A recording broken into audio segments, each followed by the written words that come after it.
is Lauren Dadia. Have you guys ever heard of central auditory processing disorder? It's a disorder that has recently been discovered, and a lot of people are now getting diagnosed with it because a lot of people feel as if ADHD and central auditory processing are about the same thing. The reason that they feel that they are about the same thing is because the focus for both of them is way off. And recently, people have discovered that that's not always the case, that ADHD may not always be the case.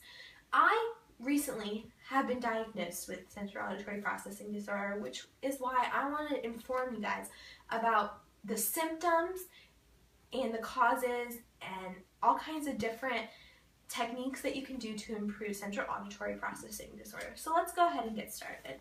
First, I want to talk about what is central auditory processing. Well, it's when someone can't process sounds. It's hard for them to process sounds, especially if there's background noises involved, because they can't focus long enough to process what is going on in their brain. Okay, typically the brain can process sounds, words, anything almost immediately. But when you suffer from central auditory processing disorder, your brain can't make up those sounds and it's hard for it to process it. According to the Understood Foundation, this makes it really hard for the brain to process things. Okay, so now I want to move on to the auditory information that gets moved in and out of your brain. So when we start off, it starts with attention, and you get the intention in your brain, and then it moves to processing, and that's the big step because if the attention shifts to processing, sometimes it's hard for it to shift. Then we're moved to comprehension. If the brain can't process it, then it can't comprehend it.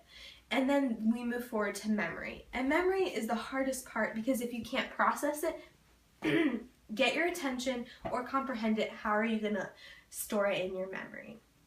And that's when it comes in to the symptoms that you feel while you have central auditory processing. A lot of people with central auditory processing, they can't follow directions, loud noises really bother them, they struggle with math problems, follow conversations is really hard for them, their music ability is horrible and they cannot play instruments, learn songs, and just following a conversation for them is, in just their everyday life, not just school, is just extremely difficult for them. And with that being said, the Learning Disabilities Disorder has said all of these things. So now we're going to move on to how common is central auditory processing. Well, central auditory processing happens in about 5% of school-aged children. And for that being said, I think the reason that is because a lot of people, when they are getting diagnosed with things, it happens when they're younger because you're going through a growth stage and that's when your brain is developing at a certain point.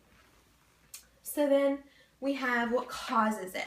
Researchers still aren't sure what causes central auditory processing. It could be premature birth, low birth weight, head trauma, or even lead poisoning, but they're still just not quite sure. Is it treatable? Yes and no. Although there's no specific medicine of any kind for this disorder, it can be assisted by one-on-one therapy and also card games and computer-assisted games and all sorts of things where you do have to shift your attention from one state to another.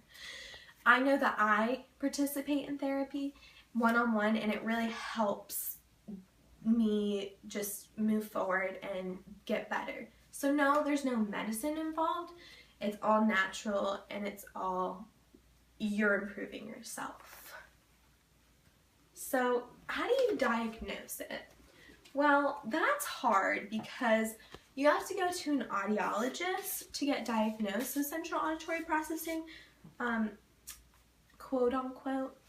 And according to Bellis, PhD, who has an audiologist degree, he says that it's hard to get tests done because a lot of kids get distracted in a room full of noise. So what they're going to do when they test kids is put them in a room filled with noises, and you're going to have to respond to a button or just repetition or some other kind of strategy to get the reaction time of kids to just see where they are in their brain and how fast that they can process things, which puts you at where you are at the level of having central auditory processing.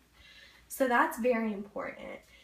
The kind of therapy that's involved that can be helpful is speech therapy, educational therapy, auditory training therapy, and dichotic listening. And that is said by the Understood Foundation as well.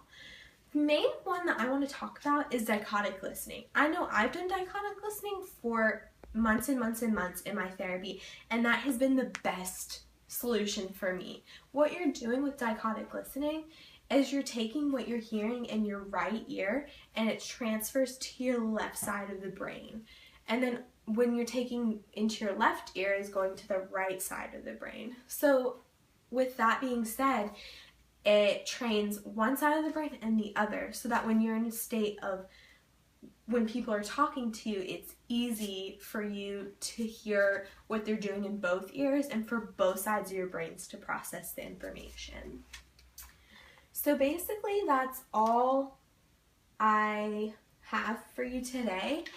But I want to let you know that central auditory processing is a new upcoming thing, and I think that a lot of people will need to be seen by doctors if they're struggling with some of these symptoms or anything that I talked about, just to get, kind of checked out and make sure that you aren't the one struggling from it. Because I know I've grown up my whole life thinking I had ADHD when I really had central auditory processing, and it could have made a huge difference in my life. So I want to thank you for listening today, and I hope you guys have a wonderful day. Thank you.